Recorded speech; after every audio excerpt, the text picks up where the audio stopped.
Tekrardan hoş geldiniz. Welcome back, dear guests. Hope you enjoyed your lunch. Now I would like to present you our next panel. Investment, Sport and Promotion Agents of Turkey ISPAT panel. Our keynote speaker is Mr. Arda Ermut, President ISPAT NYP. Our moderator and the panelists, I would like to invite them to their seat as well. Mr. Ivan Nivaj, Head of Vienna Office, Investment Climate Department, World Bank Group. Ms. Canan Özsoy, President and CEO, GE Company, Turkey. Mr. Raymond Timur, Turkey Partner, KPMG. Mr. Bozi Jean Skalar, Secretary General, YP. May I please have you on the stage? Thank you.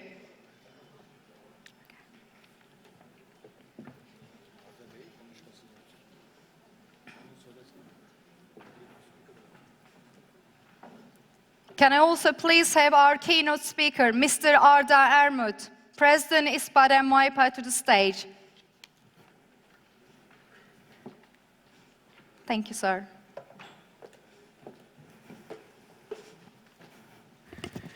Distinguished guests, ladies and gentlemen, I think we are still having some difficulties to get people from the lunch venue to the salon, I think. But I hope during the speech they will be in their places to be able to get something from this important panel because we have some very important and distinguished guests as panelists. So I think there may be very important the outcomes that are the guest participants can take out of this panel. First of all, I must say that it's a distinct pleasure to address such a elite group of audience from different countries and backgrounds gathered to explore the role of foreign direct investments in our region. It's also encouraging to see that the efforts are united to increase prosperity and reduce poverty via the common goal of sustainable development. I would like to express my gratitude to International Cooperation Platform and Turkish Exporters Assembly for organizing the 6th of this Bosphorus Summit. This summit, I'm sure, will give the way to greater understanding and cooperation between people and nations, and through their decision makers, some of which are among us today here as participants. Now, in order to better understand our key topic, the changing nature of foreign direct investments and what the future holds for us and our region, one must look into the evolution of trade and investments in especially the recent times. Our region has been at the center of the global trade for centuries and inevitably experienced all the highs and lows of the interregional interactions of commerce and trade. In today's world, we observe the flow of goods and services on a much wider scale between the developed and the developing countries and economies, and inevitably, tomorrow will be more intertwined and more networked than yesterday. This changing paradigm entails multinational companies to consider more than cost cuts, efficiency increases, and new markets to exploit when investing, especially abroad. It enforces a much broader engagement to host a country in terms of utilizing local capabilities, better integration into local supply chains, and carry out social responsibilities in order to secure a future that is rewarding for every party involved.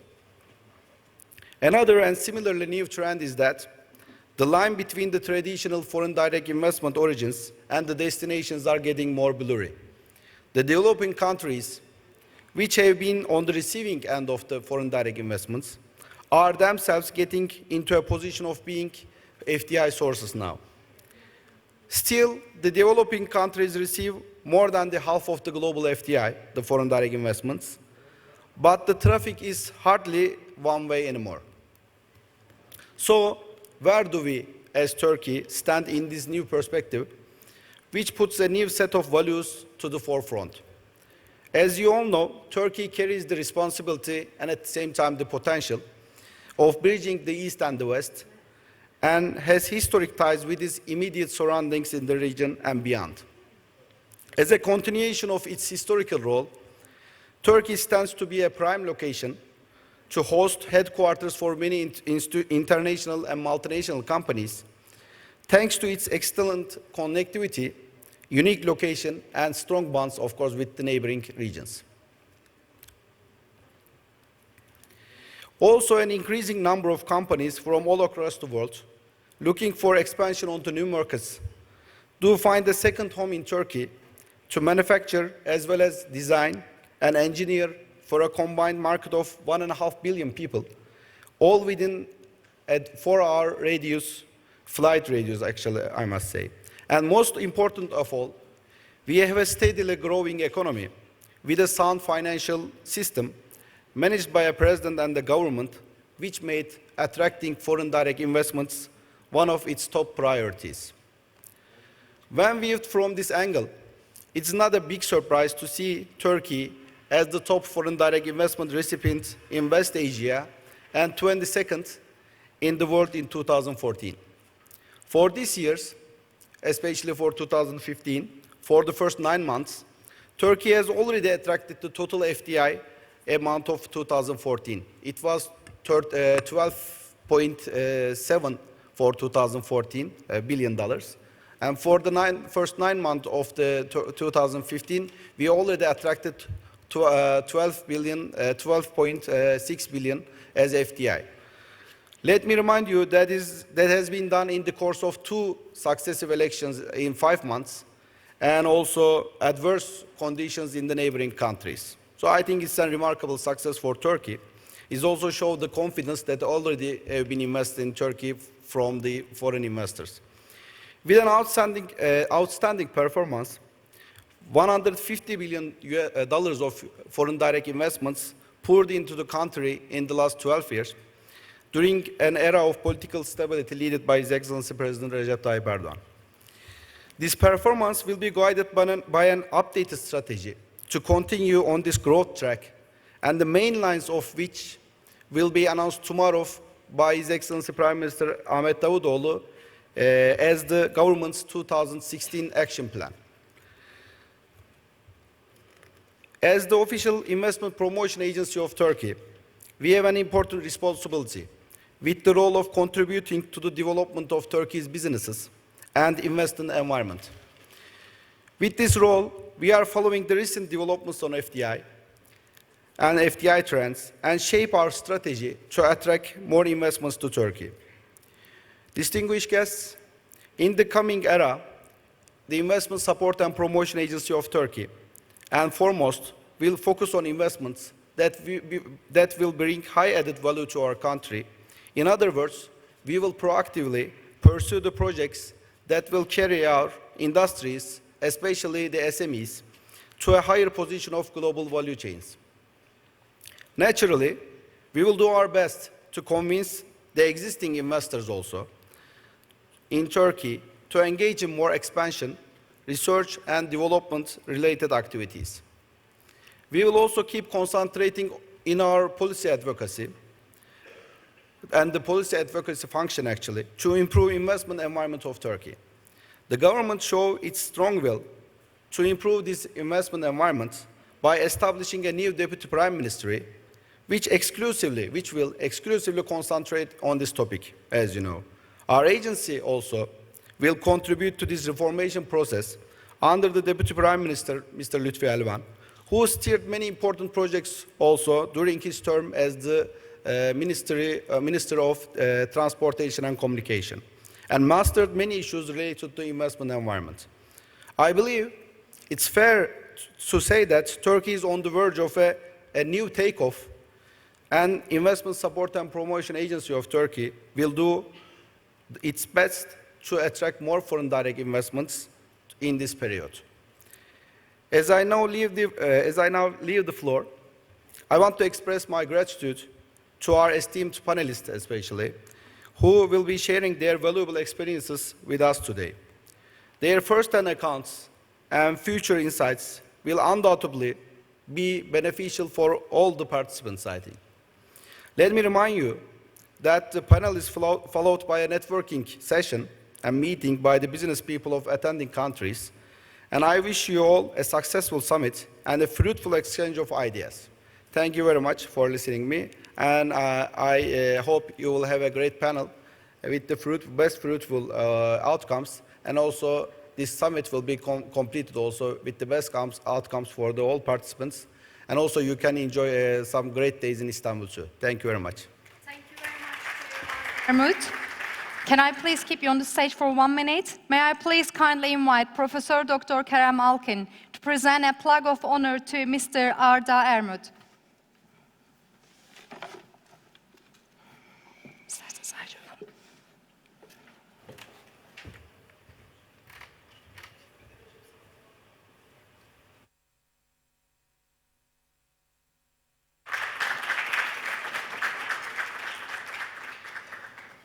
Professor Dr. Kerem Alkin is presenting a plaque of honor to Mr. Arda Ermut.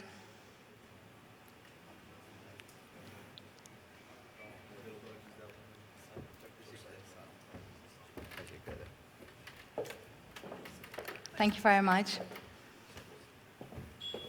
Now I will leave stage to Mr. Ivan Nivac. You may take over, please. Okay, thank you very much.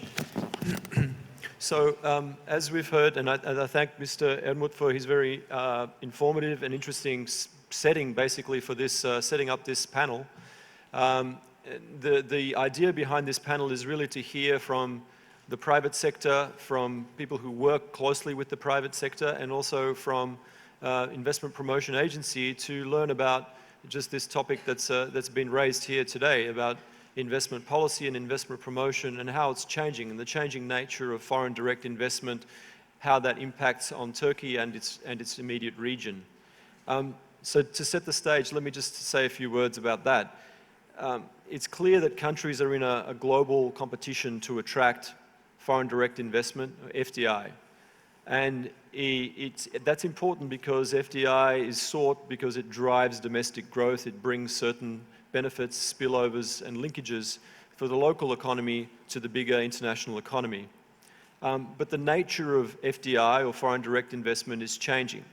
So it's no longer the case, and it hasn't been for quite some time actually, that particular goods or services are necessarily produced in just one country. They're produced across international borders. So the notion of borders becomes less relevant to international business as we have this idea of a global value chain, of a production of a good that takes place across international borders. And this means that, that investment and foreign direct investment is quite elusive.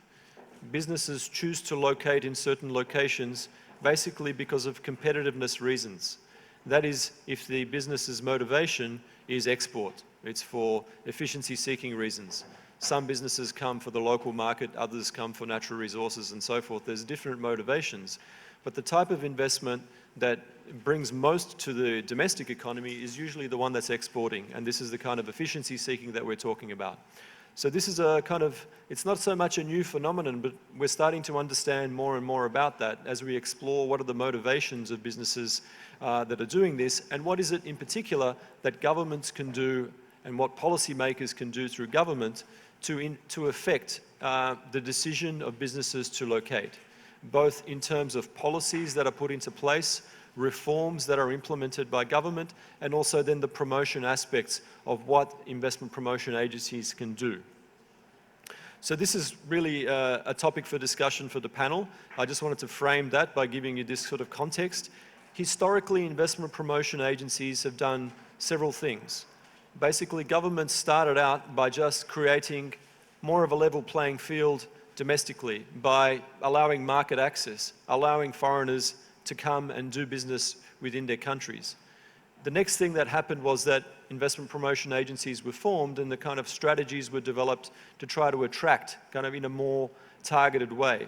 The third step was really to start, for the investment promotion agencies to start thinking in a sectoral way, or in a kind of what type of investment would we like to attract, and targeting it much more. And the next sort of step is really a matter for conjecture. What is it that is the next step in this whole sphere of investment policy and promotion? And that's a little bit about what we wanted to discuss here today. So I wanted to start, first of all, with Mrs. Canan Ojoy, who's the CEO General Electric here in Turkey, a big foreign investor, and perhaps start off with the question, why is it that GE decided to establish here? What is the kind of potentials that you see here? What is the value proposition? Thank you, Ivan, very much. It's a great pleasure and an honor to be here on stage this afternoon. My special thanks to ISPAT President, Mr. Arda Ermut, for inviting me also to be in this panel with you. Today's topic covers two of my favorite topics that I really like to talk about. One is my family, out of question today, but the other one is Turkey and GE, General Electric. I really like talking about these topics. GE started investing outside of its home domain very early in 1940s, 50s, at the beginning of the industry, or at the end of the Industrial Revolution. And it is not by luck or coincidence that Turkey is one of the very first foreign investments that GE has made. GE came to Turkey in the year 1940, and its first investment was together with İş Bankası and Koç Group in manufacturing in a very modern facility, light bulbs, which was at the time high technology added goods to manufacture and to bring technology to Turkey. Turkey is the east of the west and the west of the east, as also Mr. Ermutlu addressed in his speech. But it is not east enough and not west enough. So you can experiment your globalization efforts in Turkey, whether you are from the west or whether you are from the east. It's your door opening both ways. Turkey has three interesting aspects for us. One of them is its growth. Through any time in history, through its own ups and downs or through the global ups and downs, Turkey has always delivered steady growth in areas where my company is interested. Number two is demographics. Turkey is still a very young nation. In demographics, 50% of its population is under the age 30. It has a great working age population. 50 million people represent in Turkey working age population. That brings a certain dynamism, and that working age population is compared to its group of growing economies has a lot of technology. One figure I'd like to share is there are 331,000 engineers graduating every year in Turkey from 162 countries. So finding talent is very quick compared to MENA region, compared to Europe. In a matter of less than 20 days, you can find the talent that you need, whether it is a civil engineer or an aviation engineer. This talent is sticky. They like Turkey, they want to stay in Turkey, they don't want to migrate using a company like GE, and your cost position is very well compared to the quality that you get. Putting all of these, GE has come to Turkey in 1940 and has stayed here. What we have today is we have three pillars. One is investing in infrastructure projects. Number two is investing in making innovation happen. And number three is investing in localization in a globally local way. It is not possible for a company the size of GE to do everything locally everywhere, but picking up on countries' talents and advantages, localizing for a region, localizing for the world is possible. One example is the renewable energy market in Turkey. Lately, we have had great success in incentivizing and bringing up to speed the renewable energy resources in Turkey.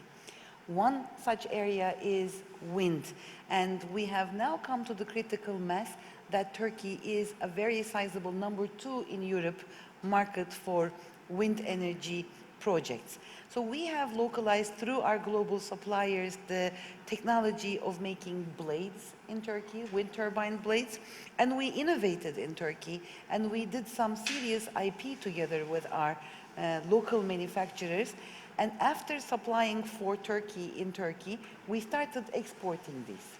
And that made a tremendous success, and we have many such examples. One of our 4 big aviation research and development centers is in Turkey. One of our biggest critical manufacturing sites for aircraft engine parts is in Turkey. We manufacture locomotives together with a joint venture with the Turkish government. So the list goes on and on. And the value proposition for us is that Turkey is a big market itself, and it is growing, and it is promising, and it is connecting the East to the West and the West to the East. In order to save time, I'm going to stop here, but I know you will ask me more questions and give me a chance to iterate on my ideas. Thank you. I will indeed. Thank you very much.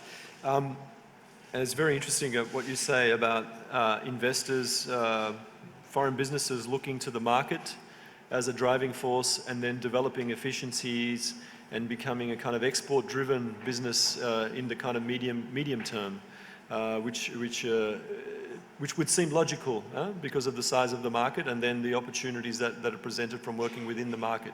Maybe I can go now to Raymond Timmer, who's a partner of a KPMG here in Turkey and works with lots of different investors, and to ask a similar question. Raymond, why do investors come to Turkey, firstly? Secondly, what challenges do they face when they come here, in your experience, and having lots of clients who do that? And finally, what is it that governments can do to facilitate or to bridge some of those challenges? Okay, thank you for that, Yvonne. Like you mentioned, I've been a consultant and an investment consultant for my whole career. And as you can see from my name, I'm not Turkish, I'm Dutch, but I made the micro FDI to come to Turkey. So actually, there's quite an analogy between my own personal situation, coming to Turkey, analyzing the country, and the stuff that I've been doing with my clients for the last sort of 4 or 5 years here in Turkey. So while working in Turkey for the last sort of 5 years, I really think I gained quite a detailed and in-depth understanding of why companies come to Turkey. And as has been mentioned before, so the domestic market in Turkey is huge. We're talking about sort of 70, 80 million people here. There's a huge Turkish community outside Turkey. It has very, very strong ties, which actually is also part of this community.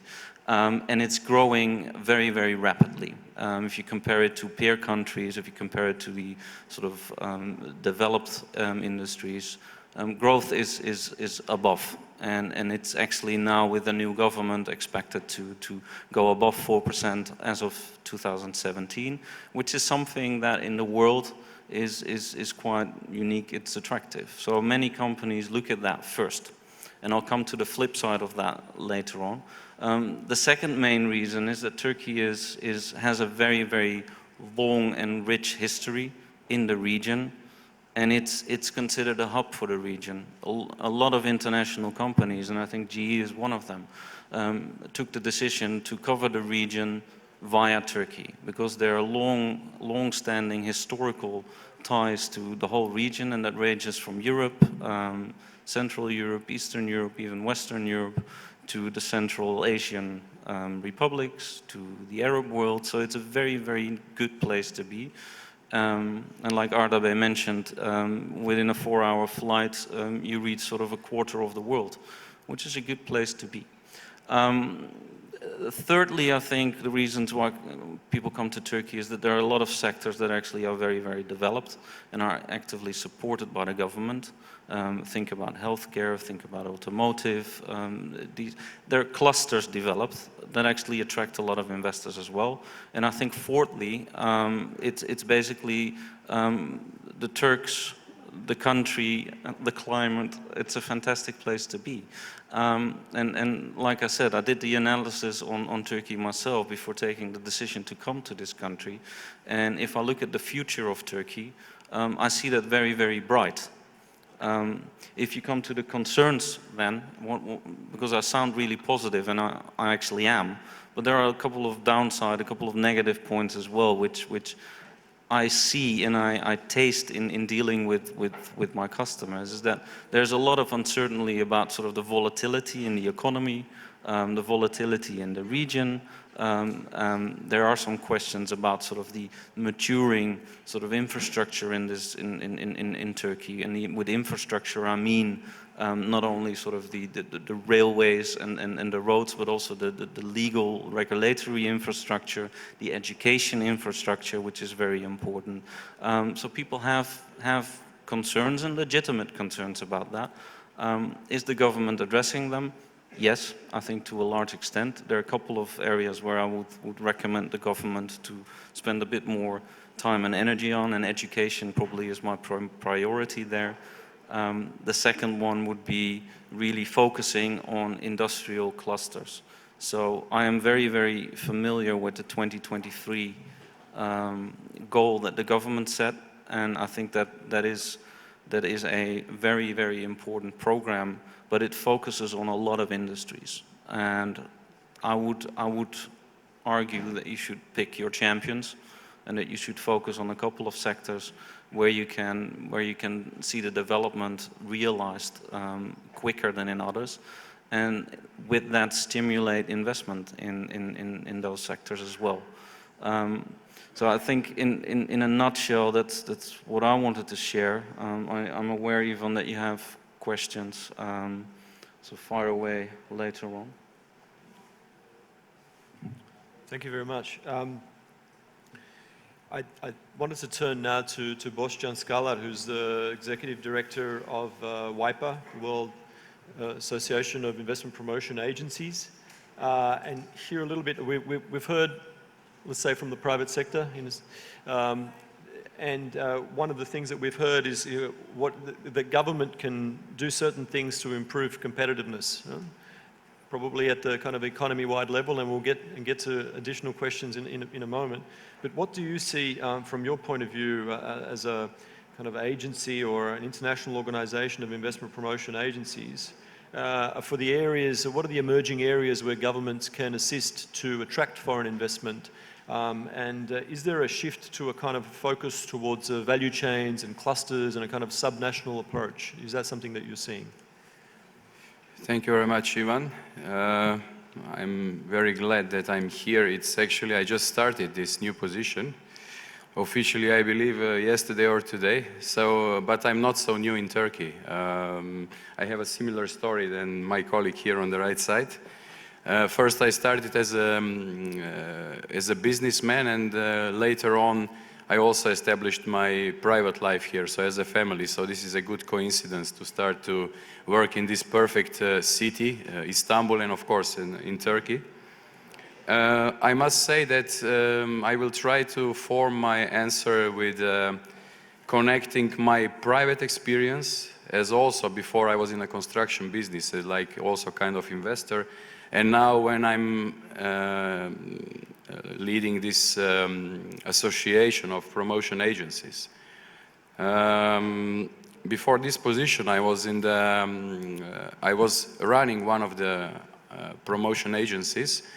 So what we've been trying always to focus was that to make it as easy as possible for the investor to start, or first, of course, to get an interest to come to the market, and then to be happy and to have easy access to all necessary sources that they would need. And I believe that my colleagues already said, and I would fully agree with them, that if I speak about Turkey, the ISPAT is doing a great job. What I see as an opportunity is forthcoming, let's say, new financial center, which will also bring the opportunity, let's say, for the capital markets, because capital markets are a bit still weak in Turkey, and this would bring a lot of advantages for foreign investors, not just into the production, into, let's say, of course, we are always seeking the greenfield investments and, of course, sustainable investments. And WIPA as a, let's say, I call it WIPA as a global reference point for foreign direct investments with local orientation. This means that WIPA will always try to support their members, which are roughly 170 from 130 countries, to follow the world issues, to follow even the Sustainable Development Goals that were recently accepted from UN. So I believe that the Turkish government, and especially ISPAT, is doing a great job. Maybe a bit more, as my colleague said, sectorial orientation is needed. So to pick up, it's very quickly, it becomes like we are having a 15 priority sectors. I believe if it could be, let's say, a bit less, like 3 to 5 priority sectors, it would be easy to follow, easy to develop the instruments that would help to investors. I sincerely believe that it's not only about, let's say, financial grants, like financial subventions. It's a lot about coming closer to investors, understanding their needs, because there are differences. They are seeking either just new market, maybe they see Turkey as a hub.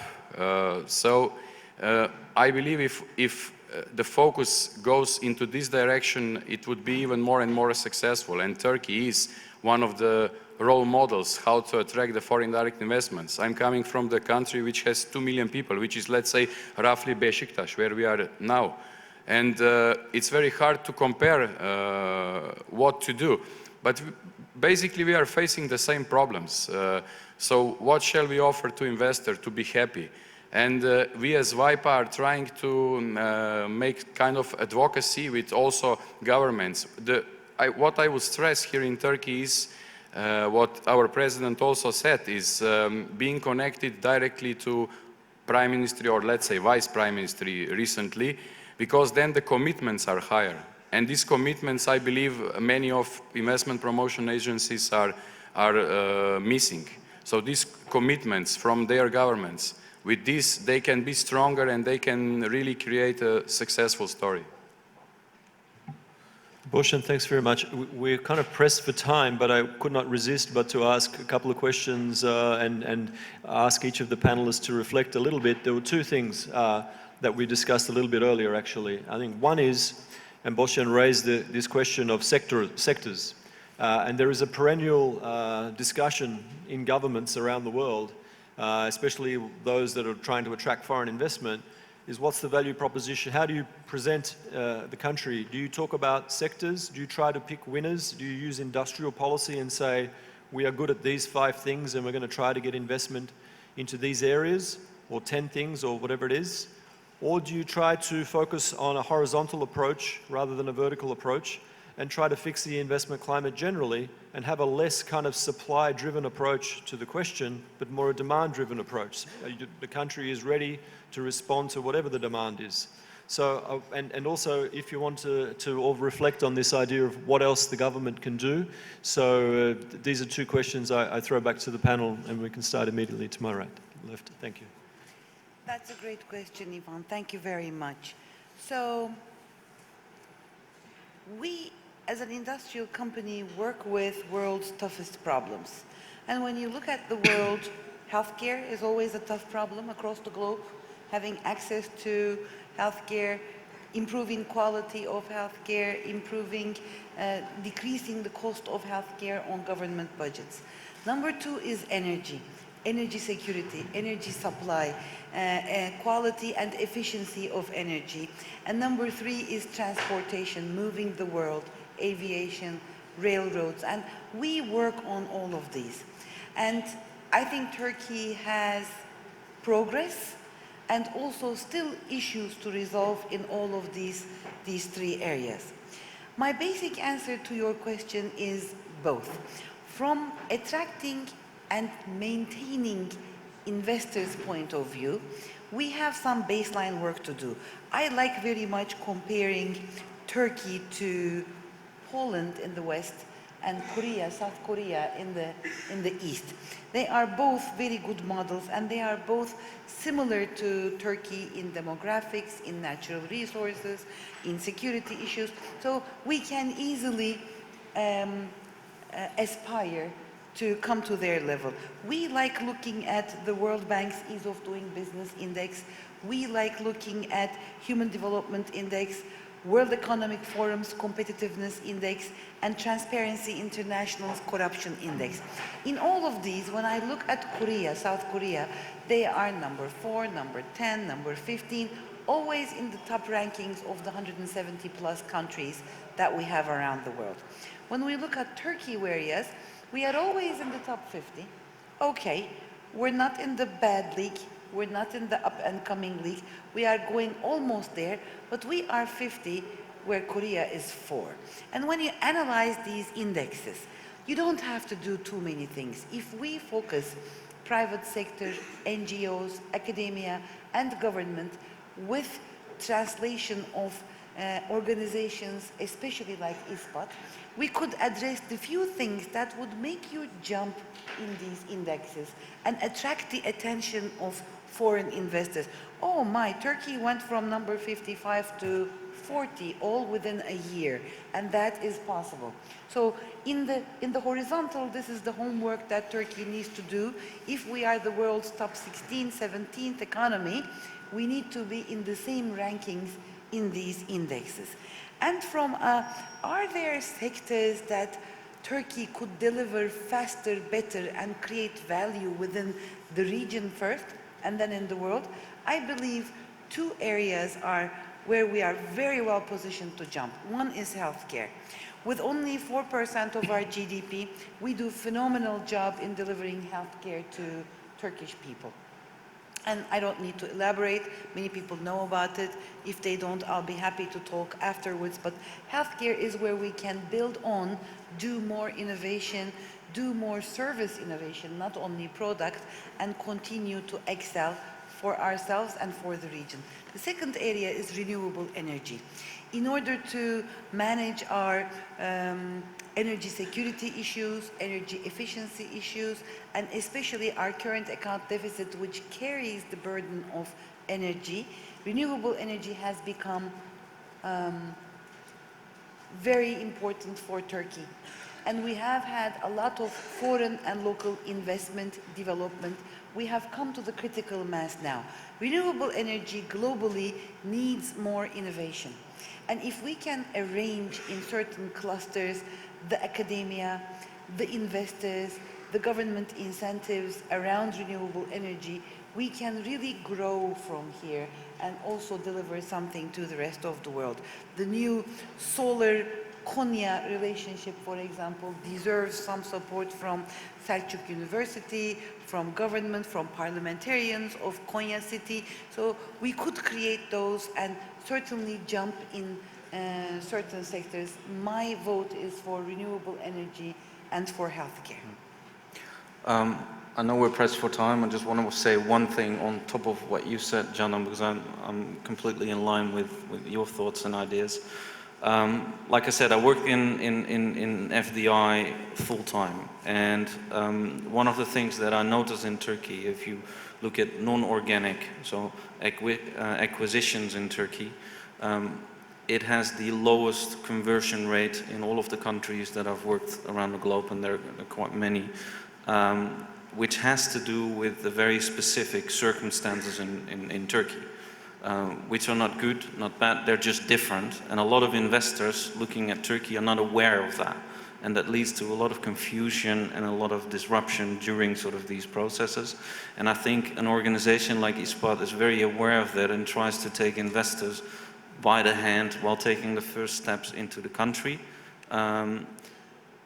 What I think needs to be done there from both the government and both the private sector is that the Turkish economy and also the investors looking at Turkey are not always big multinationals. It's a very fragmented market. There are a lot of sort of small to medium-sized enterprises looking at Turkey and wanting to invest. And if you look at the volume and the value, it's actually significant. And there needs to be something in place to take these companies by the hand and guide them through the process of investing better than is currently the case. I believe I mostly mentioned my thoughts before, but what I would stress out would, let's say, to connect more all the stakeholders. So what also the lady said before, so academia, investors, consultants, and especially what we are seeing in WIPA as an opportunity is not just dealing with bureaucratic issues, but really bringing the real sector, the business, the investors closer to investment promotion agencies. And this will create a better opportunity. And of course, together with academia, which will give some basic knowledge, this success rate of being successful in attracting investments would really jump. And then also on all this list of success, Turkey has a big opportunity to jump at least for, I'm sure, for 10, 15 places, as we discussed before. And what I also see as an opportunity from all these discussions is regional orientation. We should never look only on one country. We should look for the region. So that's why also we are planning to start in WIPA even more regional conferences, which would bring many different regions together. Because, okay, maybe we are good. Even regional, we discussed before, prior to panel, we discussed there can be regions in one country. Since Turkey is so big, we can have regions even internally. But we should well connect them. We should coordinate the acts. And I believe this is the success story in the future. Thank you. This has been a very rich panel. I want to thank you, and I want to take the opportunity to pass the floor back to the conference organizers. Thank you very much to our speakers and our moderator. Now I would like to kindly invite Ms. Gözde Erbaz, ICP Executive Board of Member, to present a plug of honor to our speakers and moderator. Rica ederim.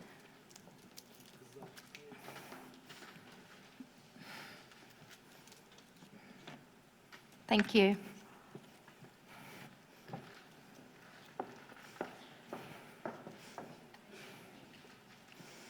Ms. Gözde Erbaz is present in honor of plug to our moderator and our speakers.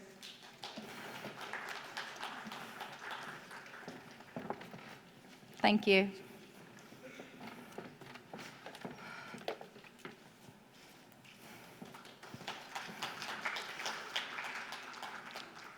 Canan also just received her plug of honor. Thank you. Bunun ismi yok mu? İsim.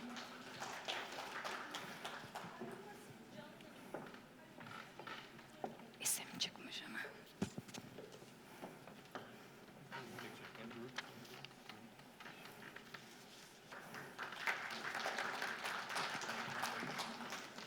Bir beraber fotoğrafınızı alınızda.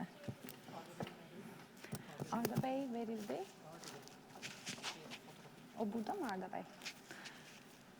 Arda Bey, can I please have you on the stage as well for photograph? Thank you.